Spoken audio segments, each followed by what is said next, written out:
Press করে সঠিক স্থানে বসিয়ে দেব। এটাকে কালার দেওয়ার জন্য আমরা অনুরূপভাবে ডাবল ক্লিক করে সেট আউটলাইন কালার দেব।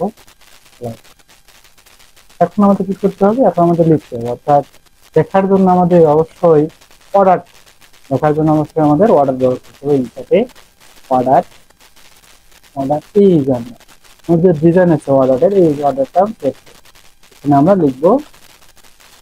ফন্টটাকে সেট করবো এখানে ফন্টটাকে সেট করে যে তারপরে এখানে আমরা লিখবো আমার মনিরাম সরি নাম ও